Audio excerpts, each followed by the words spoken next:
नमस्कार, सुस्वागतम। कैसे हो आप सब? मुझे आशा है कि आप सब कुशल मंगल होंगे।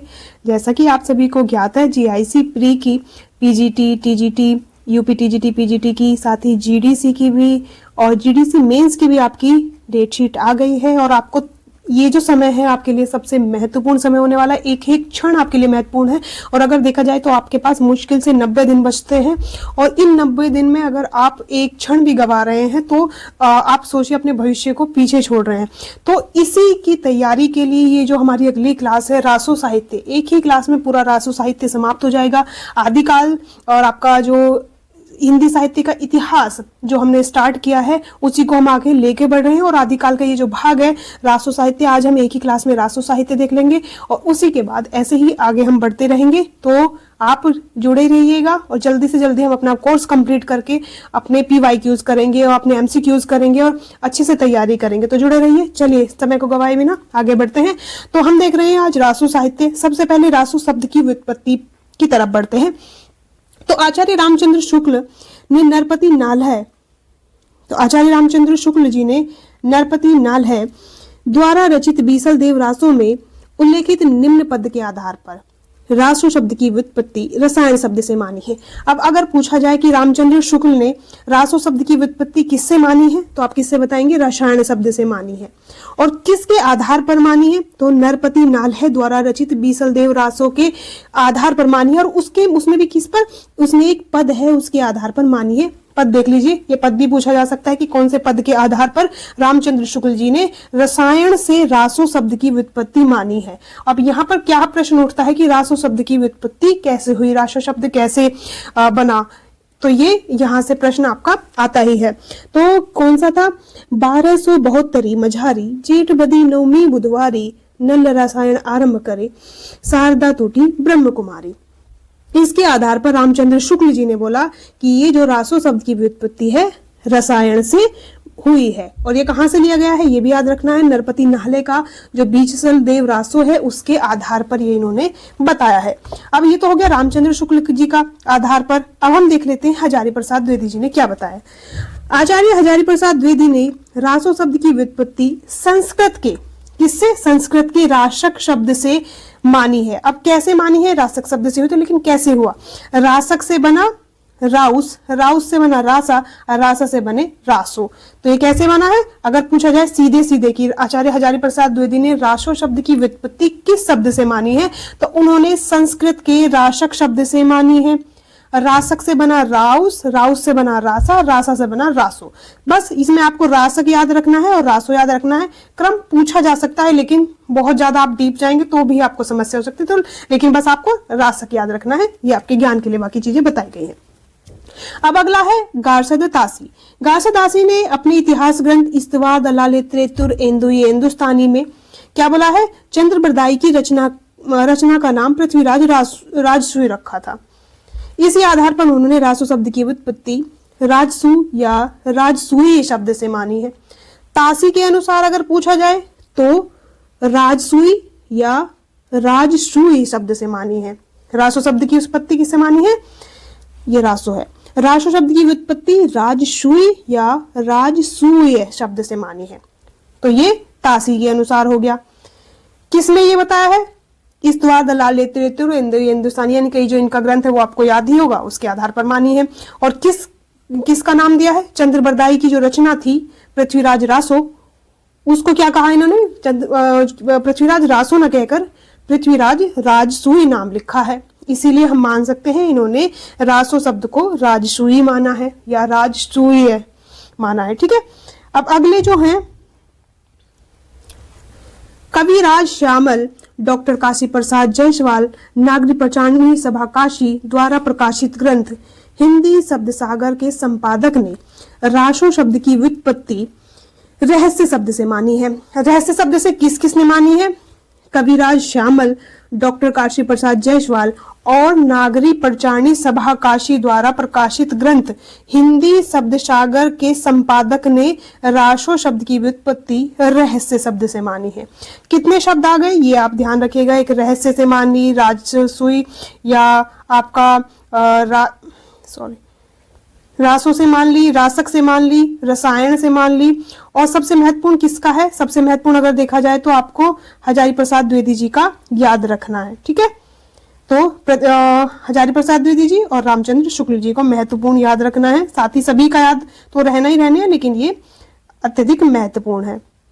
अगला है डॉक्टर दशरथ शर्मा, आचार्य नंद दुलारे वाजपेयी एवं नागरिक प्रचारणी सभा काशी द्वारा प्रकाशित। ये तो आपको बता ही दिया था कि पृथ्वीराज की भूमिका के अनुसार क्या लिखा है। डॉक्टर दशरथ शर्मा, आचार्य नंद दुलारे वाजपेयी एवं नागरिक प्रचारणी सभा काशी द्वारा प्रकाशित पृथ्वीराज रासो की भूमिका के अनुसार रासो शब्द की उत्पत्ति रास शब्द से मानी है। शब्द याद रखते रहिएगा, कौन से शब्द से रासो शब्द की उत्पत्ति मानी, किसने कौन से शब्द से मानी, ये याद रखिएगा। महामहोपाध्याय पंडित हरप्रसाद शास्त्री तथा श्री विंध्येश्वरी प्रसाद पाठक ने रासो शब्द की व्युत्पत्ति राजयश से मानी है। राजयश से किसने मानी है? हरप्रसाद शास्त्री, विंध्येश्वरी प्रसाद पाठक जी ने। चंद्रबली पांडे ने रासक शब्द से मानी है, और रासक शब्द से किसने मानी है कमेंट करिएगा, ये बताया है कुछ क्षण पहले ही। नरोत्तम स्वामी ने रसिक शब्द से रासो शब्द की व्युत्पत्ति मानी है। और अगर निर्णायक मत देखा जाए तो उपयुक्त सभी मतों के अनुसार में आचार्य हजारी प्रसाद द्विवेदी ने जो दिया था रासक मत ही निर्णायक मत ठहरता है, यानी कि रासो शब्द की व्युत्पत्ति रासक शब्द से मानी जाती है। डॉक्टर अगर पूछा जाए, अगर नाम ना दिया जाए किसी विद्वान का, किसी भी आलोचक का, तो अगर पूछे रासो शब्द की उत्पत्ति किस शब्द से हुई तो सीधा रासक देंगे। अगर किसी मतलब हजारी प्रसाद द्विवेदी के अनुसार पूछेंगे तो भी रासक देंगे, और अगर अन्य पूछेंगे तो मैंने उनके अनुसार आपको बता दिया है। डॉक्टर द्वारिका प्रसाद सक्सेना ने इस हेतु अब्दुल रहमान द्वारा रचित संदेश रासक रचना को प्रमाण के रूप में प्रस्तुत किया है, और इन्होंने भी इसको यही ठहराया है। अब ये तो हो गई रासो शब्द की व्युत्पत्ति। अब हम देख लेते हैं रासो साहित्य की विशेषताएं कि रासो साहित्य वास्तव में है क्या, उसकी क्या क्या विशेषताएं हैं। जो रासो साहित्य होता है वो मुख्यतः चारण कवियों द्वारा रचा गया था। चारण कवि थे, उनके द्वारा ये रचा जाता था।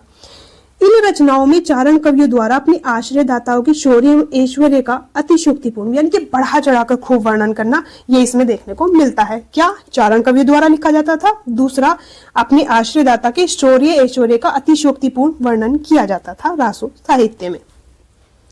और विशेषता देख लेते हैं। इन रचनाओं में उस समय के सामंती जीवन की संपूर्ण झलक देखने को मिलती है, क्योंकि सामंती जो थे अत्यधिक जो कवि थे वो चारण थे, तो सीधी सी बात है वो सामंती जीवन देखने को मिलेगा, क्योंकि वो घुमा फिराकर उन्हीं अपने जो आश्रयदाता है उनका ही वर्णन करेंगे। तो सीधी सी बात है सामंती व्यवस्था देखने को भी, सामंती जीवन देखने को मिलेगा ही मिलेगा। ये तो मतलब एक दूसरे से संबंधित ही है। इन रचनाओं में ऐतिहासिकता के साथ साथ, ऐतिहासिकता तो मिलती है, ऐतिहासिकता के साथ साथ कवियों द्वारा अपनी कल्पना का समावेश भी किया जाता है। यही नहीं है कि इसमें ऐतिहासिकता देखने को मिलती है। कवि का कार्य क्या होता है? अपनी कल्पना को डालना, लेकिन ऐतिहासिकता तो बहुत क्षणिक हो सकती है, कल्पना अत्यधिक हो सकती है, क्योंकि बढ़ा चढ़ाकर वर्णन किया गया है। इसमें युद्ध एवं प्रेम का वर्णन अधिक किया गया है। मेनली अगर देखा जाए रासो साहित्य में श्रृंगार और वीर रस प्रधान रचना ही मिलेंगी, तो इसमें युद्ध एवं प्रेम का वर्णन तो आएगा ही। युद्ध व प्रेम का अधिक वर्णन होने के कारण इसमें वीर व श्रृंगार रस की प्रधानता मानी जाती है। इन रचनाओं में डिंगल व पिंगल शैली का प्रयोग हुआ है, और डिंगल और पिंगल शैली बताइएगा कि डिंगल शैली किसको कहते हैं, पिंगल शैली किसको कहते हैं, और नहीं पता है तो इससे पहले वाली क्लास देख लीजिएगा, आपको पता चल जाएगा। इसमें विविध प्रकार की भाषाओं एवं अनेक प्रकार के छंदों का प्रयोग किया जाता है। इन रचनाओं में चारण कवियों की संकुचित राष्ट्रीयता की भावना का प्रयोग देखने को मिलता है, क्योंकि जो चारण कवि है वो अपने आश्रयदाता का ही व्याख्यान करेगा, उसी के बारे में वर्णन करेगा, और अगर देखा जाए तो उसके बारे में अतिशयोक्तिपूर्ण वर्णन करता था कि जो हमारा राजा था वो इतने ऊंची छलांग मारी, यहाँ से उड़कर उसने तलवार मारी, इतनी दूर से मारी। तो ये चीज देखने को यहाँ पर अत्यधिक मिलेगी, और राष्ट्रीयता यहाँ पर देखने को नहीं मिलेगी, क्योंकि एक छोटा सा एरिया जो होता था, जो छोटा सा क्षेत्र होता था, उसी के बारे में वहां पर देखने को मिलती थी। जो हमारा देश था अलग अलग सामंती व्यवस्था में बटा हुआ था, अलग अलग राज्य में बटा हुआ था, छोटे छोटे राज्य बने हुए थे। रासो साहित्य की अधिकांश रचनाएं संदिग्ध एवं अर्ध प्रमाणिक मानी जाती हैं। ज्यादातर अर्ध प्रमाणिक ही रचनाएं मानी जाती हैं, और वो संदिग्ध भी है। तो ये तो हो गई इसकी विशेषताएं।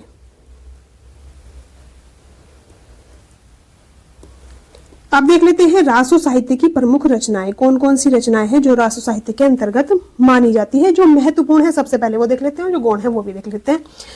तो पृथ्वीराज रासो के रचनाकार हैं चंद्रबरदाई, बीसल देव रासो, नरपति नालह की, परमाल रासो, जगनिक की। अब ये जो रचनाएं हैं इनके ये तो आपको ऐसे टू द मतलब आपको फिंगर टिप पे याद होनी चाहिए कि पृथ्वीराज रासो किसकी रचना है, चंद्रबरदाई की, बिसल देव रासो किसकी है, नरपति नालह की, परमाल रासो जगनिक की, हमीर रासो शारंगधर की, खुमान रासो दलपति विजय की, विजयपाल रासो नल्ले सिंह भाट की, बुद्धि रासो जल्लहण की, मुंज रासो इसके जो कवि हैं वो अज्ञात है, ये रचना में मिलती है।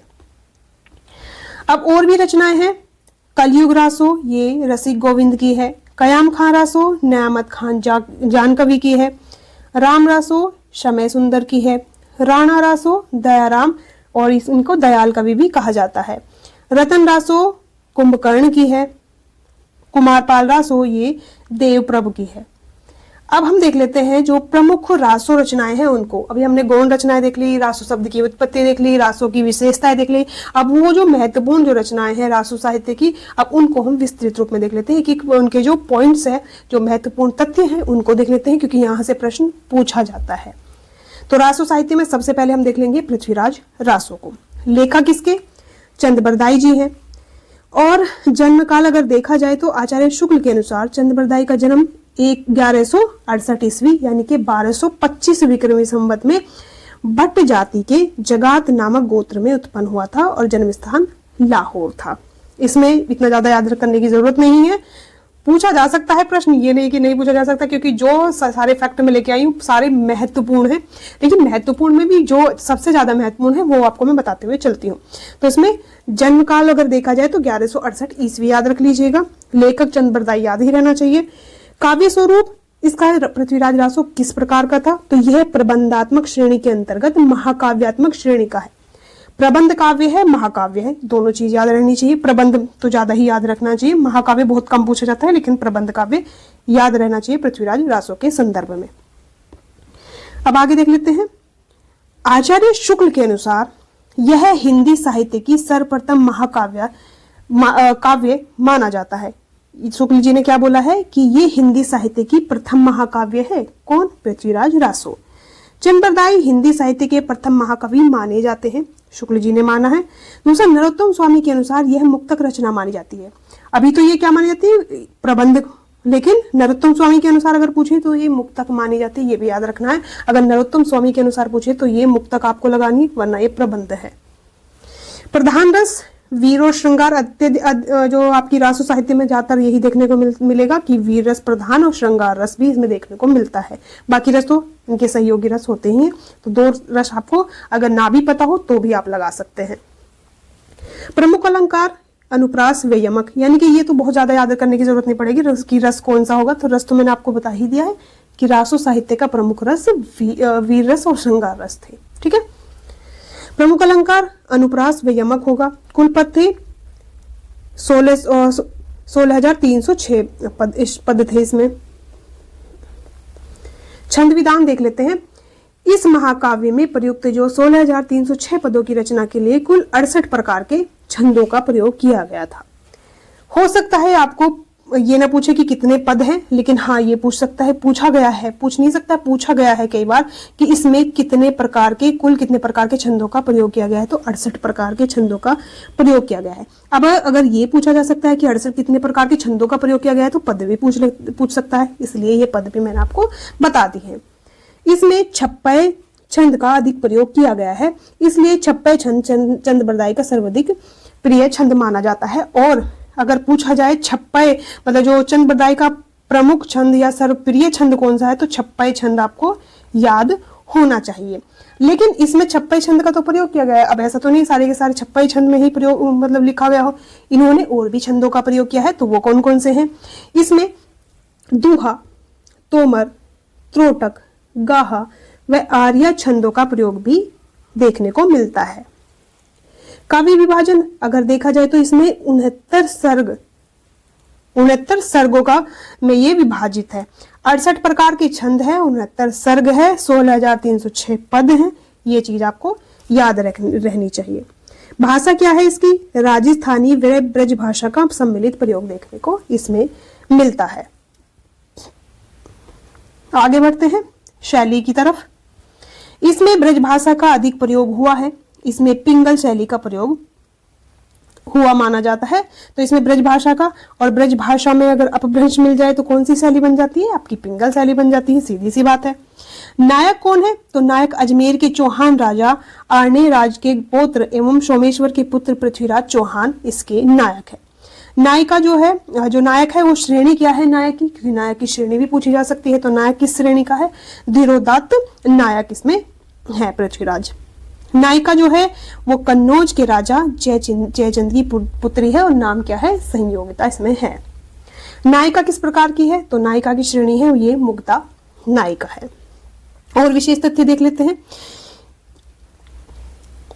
इस ग्रंथ की सर्वप्रथम जानकारी कर्नल टॉड ने अपने ग्रंथ एनॉल्स एंड एक्टिविज्म ऑफ राजस्थान में प्रदान की थी। उन्होंने इसके एक भाग को संगोप्ता नेम के नाम से प्रकाशित करवाया था। तो इसकी जानकारी कर्नल टॉड ने दी थी। कहां से मिलती थी? इनके इस रचना में मिलती थी। और इसके एक भाग को क्या नाम था? संगोप्ता नेम से प्रकाशित करवाया था। अभी तक तो इससे प्रश्न नहीं पूछा गया है, लेकिन पूछा जा सकता है। इस रचना के कुछ पद पुरातन प्रबंध संग्रह में प्राप्त होते हैं, जिससे इस ग्रंथ का प्राचीनता प्रमाणित होती है। तो ये इसके कुछ पद कहाँ मिलते हैं? पुरातन प्रबंध संग्रह में। कयामास वध प्रसंग इसी ग्रंथ में प्राप्त होता है और इसका ये है एकु वान पुहवे नरेश कयामास मुक्कौ उर उपरी परिहट वीर कसियतर चुक्कठ। और ये देखने को मिलता है। कयामास वध इसमें एक प्रसंग है, उसके अंतर्गत आचार्य रामचंद्र शुक्ल, डॉक्टर भगेंद्र, श्री हरप्रसाद शास्त्री आदि इतिहासकारों के अनुसार इस ग्रंथ का उत्तरार्ध भाग चंद्रबरदाई के पुत्र जल्हण द्वारा पूर्ण किया गया था। और इस संबंध में ये उक्ति बहुत प्रसिद्ध है, जो कहते हैं कि चंद्रबरदाई जब इन्हें अपने पुत्र को जल्हण को देकर चले गए थे, तो उसके बाद ये प्रसिद्ध पंक्ति है कि पुस्तक जल्हण हत्थी दे चले गज्जन्य प्रकाश। और इसके बाद जो पूरा किया है वो पूरा किया है इनके पुत्र जल्हण ने। तो चंद्रबरदाई ने जो पूर्वार्ध भाग लिखा है और उत्तरार्ध भाग इसने लिखा है? जल्हण ने लिखा है, इन्हीं के पुत्र ने। आचार्य हजारी प्रसाद द्विवेदी ने इस रचना को शुक-शुकी संवाद कहकर पुकारा है। प्रश्न कैसे बन सकता है? आचार्य हजारी प्रसाद द्विवेदी ने शुक-शुकी संवाद किसको कहकर पुकारा है? पृथ्वीराज रासो को।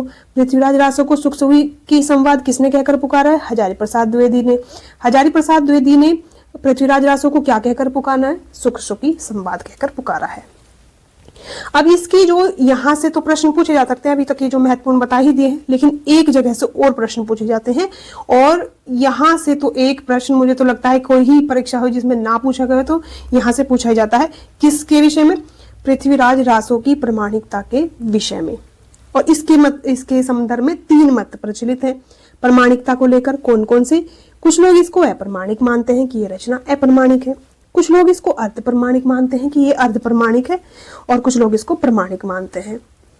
अब देख लेते हैं कौन इसको प्रमाणिक मान रहे हैं, कौन अप्रमाणिक और कौन अर्ध प्रमाणिक। सबसे पहले हम देखते हैं अप्रमाणिक मानने वाले इतिहासकार। उसमें आते हैं राय बहादुर, पंडित गौरी शंकर, हीरानंद ओझा, एक ही नाम है ये, मुंशी देवी प्रसाद, कविराज मुरारीदान एवं श्यामलदान, आचार्य रामचंद्र शुक्ल। और ये शुक्ल जी ने कहा था कि ये ग्रंथ पूरा जाली है, मतलब ये पूरा ग्रंथ एकदम झूठा है। डॉक्टर बुलर, मोतीलाल मेनारिया, इन्होंने तो माना है कि ये जो ग्रंथ है ये अप्रमाणिक है। अब शुक्ल जी इसी के आधार पर वीरगाथा काल नाम रख रहे हैं और इसी को बोल रहे हैं कि ये अप्रमाणिक है और ये जो है रचना जो है ये जाली है। अब अर्ध प्रमाणिक मानने वाले, अब ये याद होनी चाहिए कि किसने अप्रमाणिक माना है, किसने अर्ध प्रमाणिक माना है और किसने प्रमाणिक माना है। अगर नहीं याद हो रहे तो 2-3 बार क्लास देख सकते हैं, स्क्रीनशॉट लिख सकते हैं, और सबसे अच्छा है आप चाहें तो इनको लिख कर याद कर सकते हैं तो सबसे अच्छा रहेगा। अर्धप्रमाणिक मानने वाले इतिहासकार कौन कौन है? आचार्य हजारी प्रसाद द्विवेदी। अब आचार्य हजारी प्रसाद द्विवेदी को कैसे याद रख सकते हैं कि शुक्ल जी के विरोध में अत्यधिक ज्यादातर देखने को मिलते हैं, तो दोनों एक साथ नहीं ठहरेंगे। डॉक्टर सुनीति कुमार चटर्जी, मुनिजिन विजय, अगरचंद नाहटा, ये मानते हैं 4 लोग कि ये अर्धप्रमाणिक है। अब किन किन लोगों ने पृथ्वीराज रासो को माना है कि ये प्रमाणिक रचना है? तो इसमें है डॉक्टर श्याम सुंदर दास, मोहनलाल विष्णुलाल पांड्या, मिश्र बंधु, colonel Tod, Mathura Prasad Dixit, doctor Dasharath Sharma, Ayodhya Singh Upadhyay, doctor Nagendra और जॉर्ज गैरिसन ने बोला है कि ये एक प्रमाणिक रचना है। ठीक है, अगर आप चाहें तो इसका स्क्रीनशॉट भी ले सकते हैं। मैं इसको बहुत जूम आउट कर देती हूँ तो जिससे कि आप इसका स्क्रीनशॉट ले सकते हैं अगर आपको अच्छे से दिखाई दे रहा है, नहीं तो आप लिख कर याद करेंगे तो अच्छे से याद रहेगा। ठीक है, चलिए अब आगे बढ़ते हैं। अब इस ग्रंथ को अप्रमाणिक मानने वाले विद्वान डॉक्टर बुलर माने जाते हैं कि इन्होंने जो अप्रमाणिक मानने वाले सबसे पहले किसने इसको अप्रमाणिक माना है। प्रश्न नहीं पूछा गया लेकिन पूछा जा सकता है कि सबसे पहले अप्रमाणिक किसने माना है, तो डॉक्टर बुलर ने इसको माना है। 1875 ईस्वी में इससे अप्रमाणिक घोषित किया था। आचार्य शुक्ल के अनुसार यह पूरा ग्रंथ जाली है और इन्होंने सीधा सीधा कहा है कि यह पूरा ग्रंथ ही जाली है। डॉक्टर नगेंद्र ने इस रचना को घटनाकोश कहकर पुकारा है। अगर पूछे कि डॉक्टर नगेंद्र ने पृथ्वीराज रासो को क्या कहा, तो घटनाकोश कहकर पुकारा है। प्रश्न 3 तरीके से पूछा जा सकता है। अब आगे बढ़ते हैं। इसकी जो प्रतियां हैं किस प्रकार से ये इसका रूपांतरण है देखने को मिलता है। तो ये जो ग्रंथ है 4 रूप में देखने को मिलता है। एक तो मिलता है वृद्ध रूप, एक मध्यम रूप, एक लघु रूपांतरण और एक लघुत्तम रूपांतरण। जो वृद्ध रूपांतरण है इसमें 69 समय है और यही वाला जो है 69 समय है, 16,306 छंद है और 68 प्रकार के छंदों का प्रयोग किया गया है। 68 प्रकार के, 68 नहीं 68 प्रकार के। ठीक है, मध्यम रूपांतरण 7,000 छंद है इसमें। लघु रूपांतरण 19 समय है, 3500 छंद है और लघुत्तम में 1300 छंद देखने को मिलते हैं। अब थोड़ा थोड़ा इसे देख लेते हैं कि कहाँ पर ये संग्रह ही अभी तक मतलब इनको संग्रह किया गया है, किस संग्रहालय में ये सुरक्षित है अभी तक भी। तो वृहद रूपांतरण जो 69 समय और 16,306 छंद वाला है वो सुरक्षित है, संग्रहालय में सुरक्षित है। इसका प्रकाशन 1585 ईस्वी में हुआ था और इस संस्करण का प्रकाशन किसने कराया था? नागरी प्रचारणी सभा काशी से हुआ था। इसकी हस्तलिखित प्रति उदयपुर के संग्रहालय में सुरक्षित है। कहां पर? उदयपुर के संग्रहालय में सुरक्षित है। इसका प्रकाशन 1585 ईस्वी में हुआ था। दूसरा रूप है मध्यम रूपांतरण। इसका प्रकाशन अभी तक नहीं हुआ है और इसकी हस्तलिखित प्रतियां ओबहार और बीकानेर में सुरक्षित है और ये 17वीं शताब्दी में लिखी मानी जाती है ये रचना। लघु रूपांतरण पृथ्वीराज रासो का, इसकी हस्तलिखित प्रतियां भी बीकानेर में सुरक्षित है और समय इसमें 19 है और 3500 छंद है। लघुत्तम रूपांतरण 1300 छंद है और डॉक्टर दशरथ शर्मा ने इसका संस्करण को मूल रासो काव्य माना है। डॉक्टर दशरथ शर्मा ने किस संस्करण को मूल रासो काव्य माना है ये भी पूछा जा सकता है, तो आप बता दें। अब बढ़ते हैं आगे। अब इसमें और भी कथन है, मतलब जो है बात है, क्या है विशेष तथ्य कि एक थाल जन्म एक थाल मरण। यह कथन चंद्रबरदाई में पृथ्वीराज रासो के बारे में प्रसिद्ध है कि एक ही दिन, बोलते हैं कि एक ही दिन जो पृथ्वीराज हैं उनका जन्म हुआ था और चंद्रबरदाई का जन्म भी उसी दिन हुआ था और एक ही दिन ये इनकी मृत्यु हुई थी जब ये माना जाता है। इन दोनों अभिन्न मित्रों का जन्म एक ही दिन हुआ था एवं मृत्यु भी एक ही दिन हुई थी। कर्नल टॉड ने इस रचना को ऐतिहासिक ग्रंथ माना है। ऐतिहासिक ग्रंथ कर्नल टॉड ने माना है। चंद्रबरदाई दिल्ली के अंतिम हिंदू सम्राट पृथ्वीराज चौहान के सामंत में प्रसिद्ध राज कवि थे। चंद्रबरदाई जी इनके ही आश्रय में रहते थे। बाबू गुलाब राय ने इस रचना को स्वाभाविक विकसित महाकाव्य कहकर पुकारा है। गुलाब राय ने क्या बोला है इस रचना को, पृथ्वीराज रासो की ये स्वाभाविक विकासशील महाकाव्य है। बाबू श्याम सुंदर दास व उदय नारायण तिवारी ने इसे विशाल वीर काव्य कहा है कि ये क्या है कि विशाल वीर काव्य है। बाबू श्याम सुंदर दास और उदय नारायण तिवारी ने। चंद्रबरदाई ने क्या बोला है कि अंतिम समय में पृथ्वीराज रासो को संबोधित क्या बोला था इन्होंने, चंद्रबरदाई ने अंतिम समय में कि पृथ्वीराज रासो को संबोधित करते हुए क्या बोला था, 4 बास 24 गज अंगुलष्ट प्रमाण ताऊ पर सुल्तान है मत चूको चौहान। और इन्होंने क्या है, एक कथा कही जाती है कि जो चंद्रबरदाई है और जो पृथ्वीराज रासो है, तो पृथ्वीराज है उनको बंदी बना लिया गया। तो पृथ्वीराज को बंदी बना लिया गया, तो जो चंद्रबरदाई जी हैं हमारे, वो अपनी जो पुस्तक है अपने पुत्र को देकर और इनके साथ आ गए थे कि मैं तो जा रहा हूँ कि गज्जन निपकार मतलब अपने जो राजा है उनके कार्य के लिए जा रहा हूँ। और ये अंदर ही रहते हुए जब ये बंदी गृह में थे तो ये इनकी आंखें फोड़ दी गई थी, ऐसा बताया जाता है पृथ्वीराज की। और इन्होंने सीखा था जो शब्द भेदी बाण चढ़ाना सीखा था, और उसी समय इन्होंने ये बाण चलाया था। जब इन्होंने बताया था, किसने, चंद्रबरदाई ने बोला था कि ये जो है जो, तो जब क्या होता है, ये जब मोहम्मद गोरी मतलब जो होता है मोहम्मद गोरी को ये मारते हैं और वो बोलता है, ये कथन सुनाते हैं तो बोलते हैं वाह, और वहां सुनते ही इनको पता तो चल जाता है कि किधर है बैठे हुए हैं। लेकिन ये बताते हैं चंद्रबरदाई की 4 बास की ऊंचाई है, 24 गज, उसके ऊपर 24 गज है, और अंगुलष्ट प्रमाण 8 उंगल का प्रमाण आप ले सकते हैं। ताऊ पर सुल्तान है मच्चू को चौहान, और वहां पर सुल्तान बैठा है, मोहम्मद गोरी बैठा है, और आप मार सकते हैं। इस प्रकार से इन्होंने बताया था डॉक्टर बच्चन ने। और ये बहुत प्रमुख कथन है। डॉक्टर बच्चन सिंह ने इस रचना को राजनीति की महाकाव्यात्मक त्रासदी कहकर पुकारा है। नरोत्तम स्वामी ने यह कथन भी महत्वपूर्ण है। बच्चन सिंह ने क्या बोला है, राजनीति की महाकाव्यात्मक त्रासदी। नरोत्तम स्वामी के अनुसार चंद्रबरदाई ने यह रचना पृथ्वीराज चौहान के दरबार में रहकर मुक्तक रूप में लिखी थी।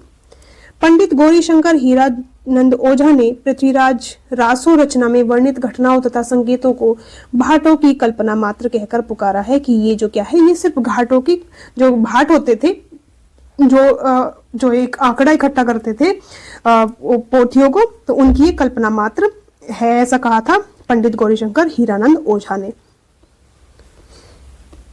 अब ये तो हो गई पृथ्वीराज रासो। अब हम बढ़ते हैं दूसरा ग्रंथ जो है बीसलदेव रासो। लेखक कौन है इसकी, नरपति नाल है। रचना काल है इसका 1155 ईस्वी या 1212 विक्रमी संवत।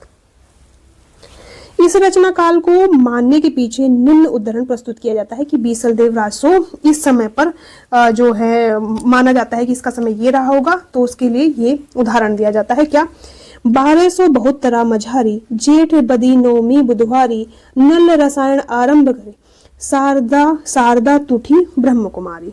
और ये कथन बोला जाता है इसके विषय में बीसलदेव रासो की।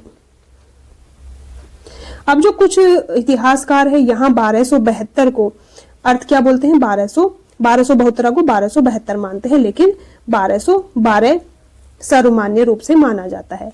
तो ये जो है यहाँ पर 1272 मझारी 1272 भी कुछ विद्वान मानते हैं, कुछ इतिहासकार मानते हैं, लेकिन ज्यादातर क्या बोलते हैं कि ये 1212 विक्रमी संवत है। डॉक्टर मोतीलाल मीनारिया इसका रचनाकाल 16वीं शताब्दी मानते हैं, एवं वे नरपति नामक किसी गुजराती कवि को इसका मतलब रचयिता मानते हैं कि ये किसी गुजराती कवि की ये रचना है। डॉक्टर माता प्रसाद गुप्त इसका रचनाकाल 14वीं शताब्दी मानते हैं। माता प्रसाद गुप्त ने इसका समय 14वीं शताब्दी माना, और इसमें समय को लेकर बहुत विवाद है, लेकिन 1212 आप याद रख सकते हैं विक्रमी संवत में। नवीन शोध में प्राप्त इसकी एक नवीन प्रति के अनुसार इसका रचनाकाल 1016 ईस्वी यानी कि 1073 विक्रमी संवत सिद्ध हुआ है। इस प्राचीन प्रति में निम्न पंक्ति प्राप्त होती है। और अगर आप ये देखा जाए जहां पर भी समय को लेकर विवाद है वहां पर बहुत कम प्रश्न पूछे जाते हैं, और पूछे जाते हैं तो जो सर्वमान्य होता है अधिकतर वही पूछा जाता है, तो इतने ज्यादा आप कंफ्यूज होने की आवश्यकता नहीं है। इस प्राचीन प्रति में निम्न पंक्तियां प्राप्त होती हैं, संवत सहस 73 जानी नल कबीसर सरसिय वाणी। ये प्रति इस नई जो है प्रति इसमें प्राप्त होती है ये पंक्ति, और इसी के अनुसार ये समय माना जाता है। अब और तथ्य देख लेते हैं इसी के बारे में।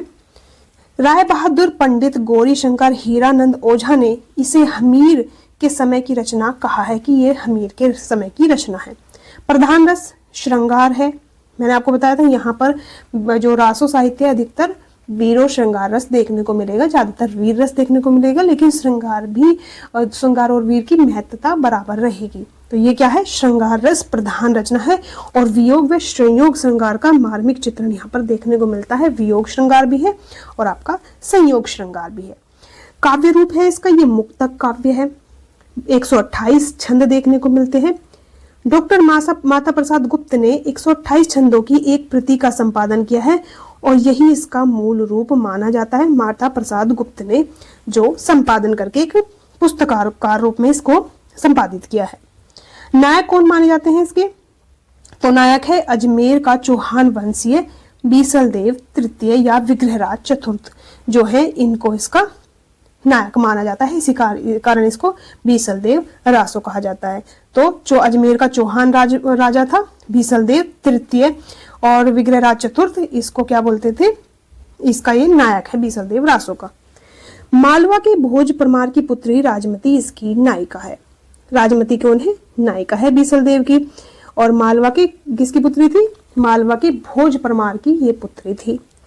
काव्य विभाजन कैसे किया गया है, इस रचना का काव्य विभाजन 4 खंडों में किया गया है, जिसका संक्षिप्त कथासार इस प्रकार है। कैसे कैसे कथा बटी हुई है देख लेते हैं।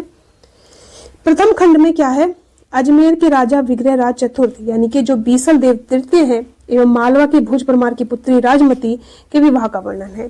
पहले खंड में क्या है, जो बीसल देव है और राजमती है इनके विवाह का वर्णन किया गया है। दूसरे खंड में रानी के किसी व्यंग से रुष्ट होकर राजा बीसल देव उड़ीसा चले जाते हैं और 1 वर्ष यानी कि 12 महीने तक वहीं प्रवास करने का वर्णन है। कहीं कहीं 12 वर्ष भी बोलते हैं, लेकिन 12 महीना सटीक बैठता है।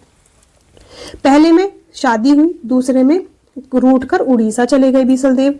तृतीय खंड में क्या होता है, राजमती के विरह का वर्णन है। तीसरे खंड में क्या है, विरह का वर्णन है किसका, राजमती के। और बीसल देव के उड़ीसा से लौटने का वर्णन है कि बीसल देव वापस लौट रहे हैं। और चतुर्थ खंड में क्या है, राजा भोज परमार के द्वारा अपनी पुत्री को अपने घर ले जाना तथा बीसल देव का वहां जाकर राजमती को फिर से चित्तौड़ ले आना। राजमती जो है बीसल देव वापस लौट आए और उससे पहले अपने पुत्री को ले गए इनके पुत्र राजा भोज परमार और फिर वहां से फिर बीसल देव उनको लेने गए। तो ये कथा है इस प्रकार की इसमें देखने को मिलती है। अब इसमें और महत्वपूर्ण जो तथ्य है वो देख लेते हैं।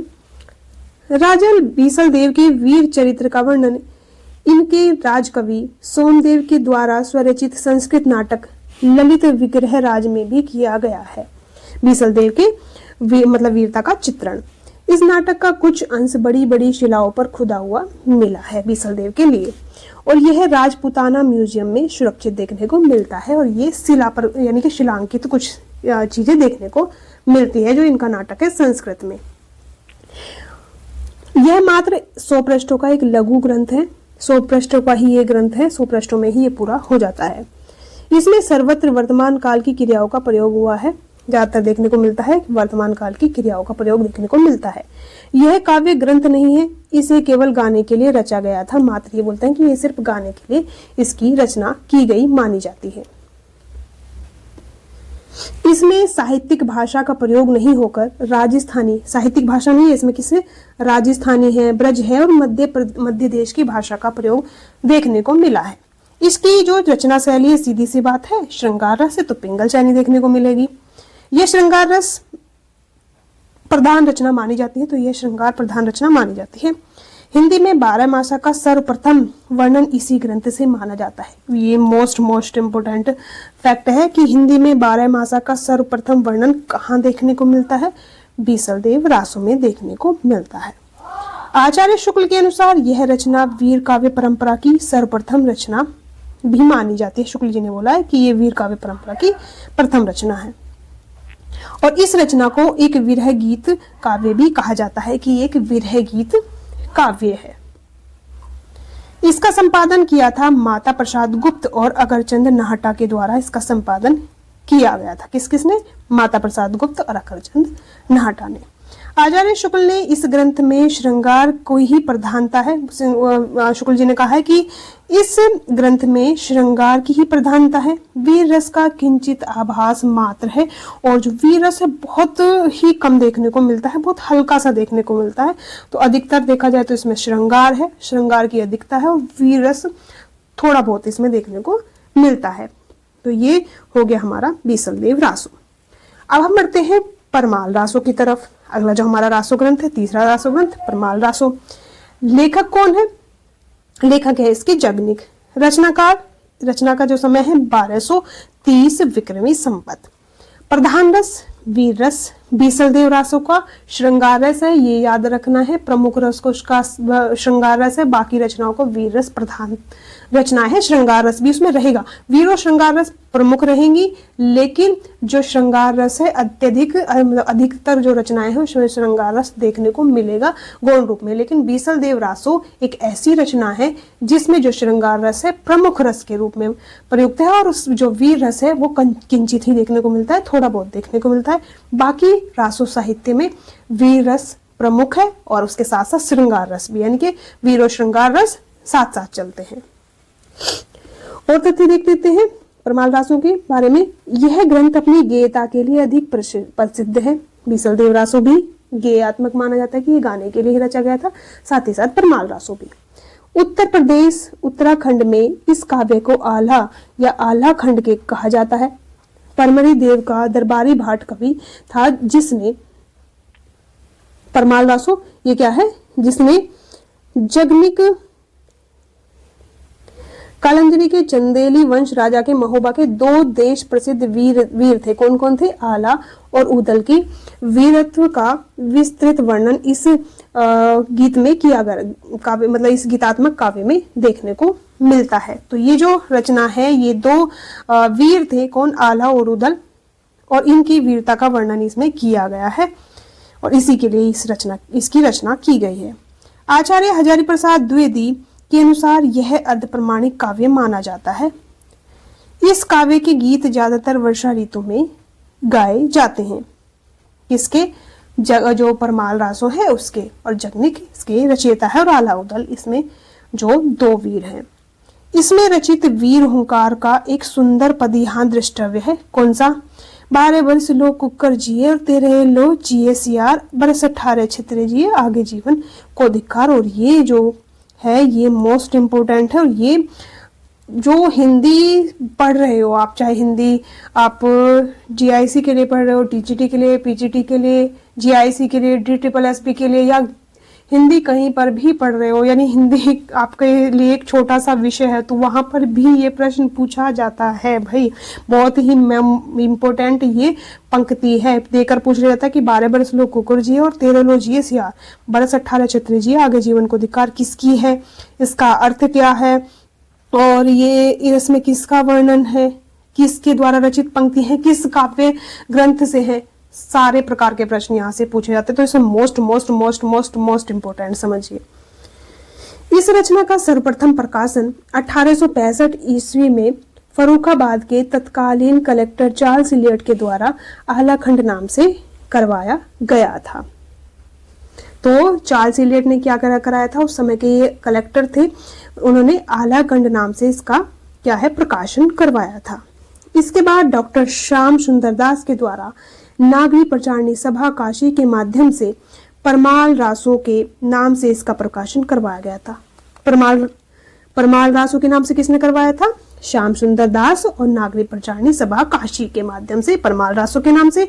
और आल्हा खंड किसने करवाया था? जो उस समय के 1865 ईस्वी में फर्रुखाबाद के कलेक्टर थे, कौन? चार्ल्स इलियट, उन्होंने इसका नाम आल्हा खंड रखा था और इसको प्रकाशित करवाया था।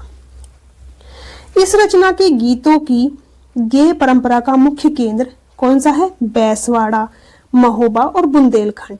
यहाँ पर ये अत्यधिक गाया जाता है। तो ये कहाँ से लिया गया है? कहाँ की परंपरा, कहाँ की रीति देखने को मिलती है? तो ये बैसवा, महोबा, बुंदेलखंड, यानी कि बुंदेलखंड में ये आज भी गाया जाता है। अगर देखा जाए तो आज भी गाया जाता है, तो ये आपको याद रहना चाहिए। और इस रचना के गीत आषाढ़ श्रावण मास यानी कि वर्षा ऋतु में ये गाया जाता है, आषाढ़ और सावन में। कब गाया जाता है ये भी पूछा जा सकता है भाई, मगर अगर आपके जीडीसी में ना पूछा जाए, जीआईसी में ना पूछा जाए, तो भाई यूजीसी नेट में तो पूछ सकता है, क्योंकि नेट का तो आपको पता है कितनी डीपली और किस तरीके से पूछता है। ठीक है।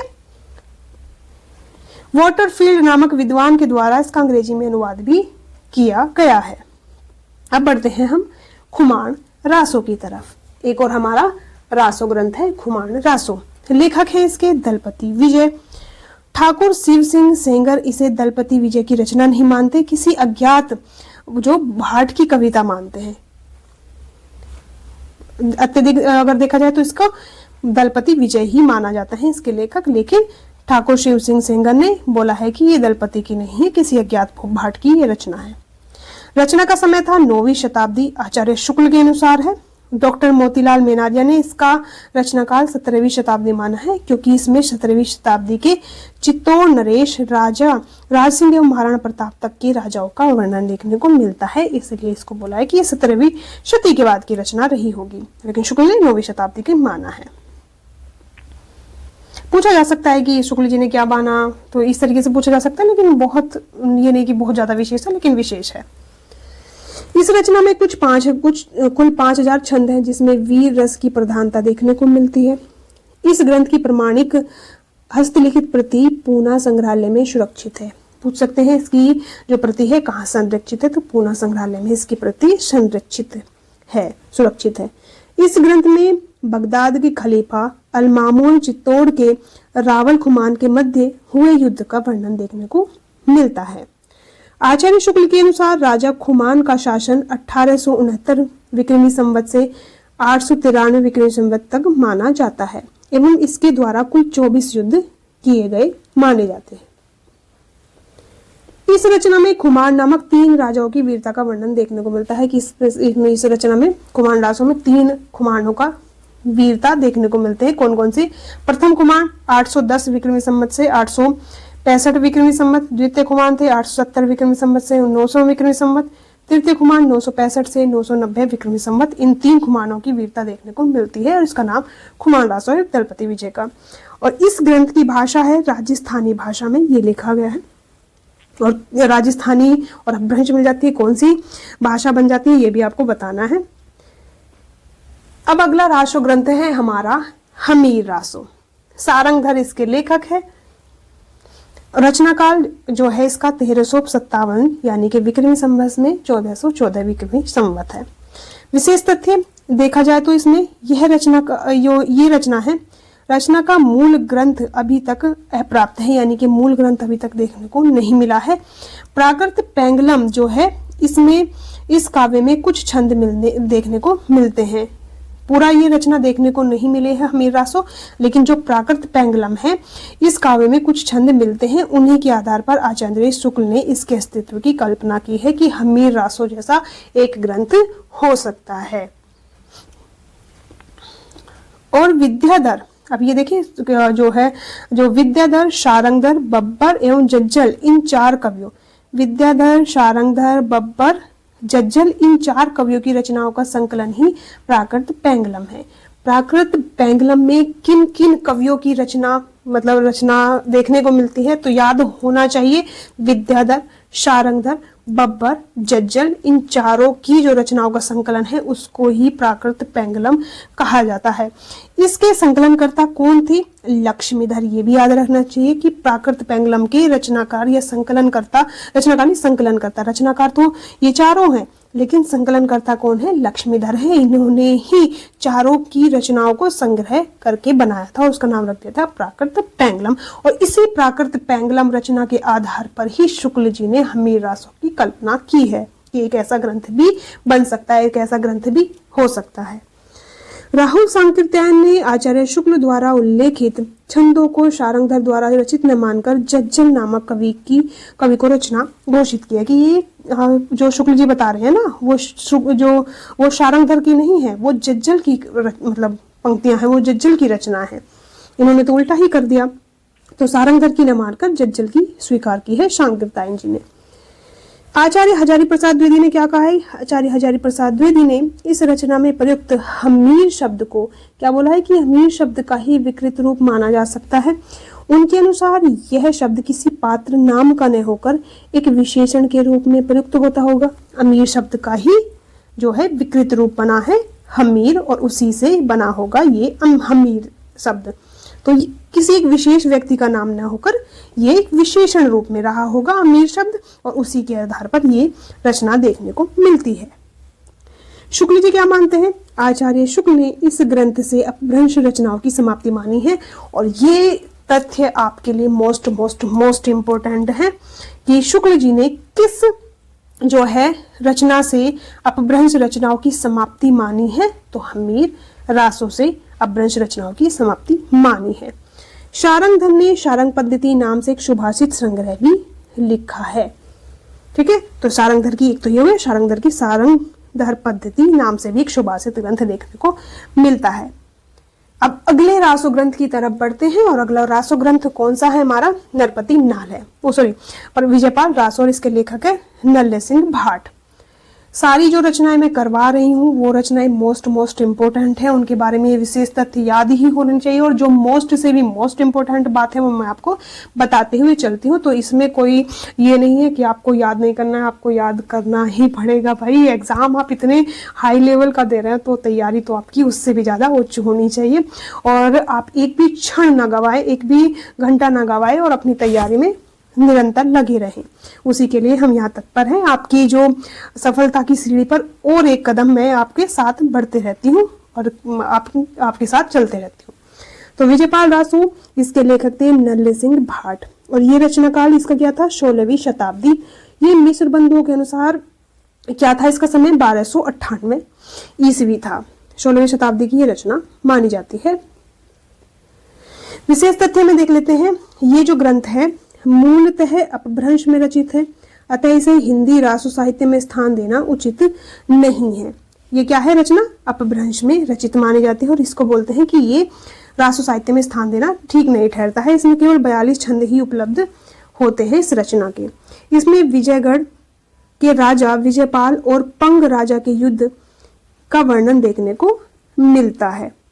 तो आज के लिए ये जो आपका रासो साहित्य है यहीं पर समाप्त होता है। आदिकाल में जो रासो साहित्य है यहीं समाप्त होता है और आगे की क्लास के लिए आप हमारे जो चैनल है उससे जुड़े रहें और क्लास कैसी लगी बताएं और कुछ विशेष आपको कुछ जानना है, कुछ पूछना है तो आप कमेंट कर सकते हैं। अगर अच्छी लगी क्लास तो आप लाइक शेयर सब्सक्राइब भी कर सकते हैं जिससे आपकी जो क्लास है छूटे ना और आप इस जो रास्ते पर चल रहे हैं वो आप निरंतर चलते रहें और आपके एक कदम और आगे बढ़ने के लिए हम चलते हैं। यहीं पर ही आपकी क्लास समाप्त होती है, लेकिन क्लास समाप्त होती है आपकी जो मंजिल के लिए जो आप चल रहे हैं वो आपका सफर समाप्त नहीं होता, सफर आप निरंतर चलता रहेगा। आज के लिए इतना ही, धन्यवाद, फिर मिलेंगे।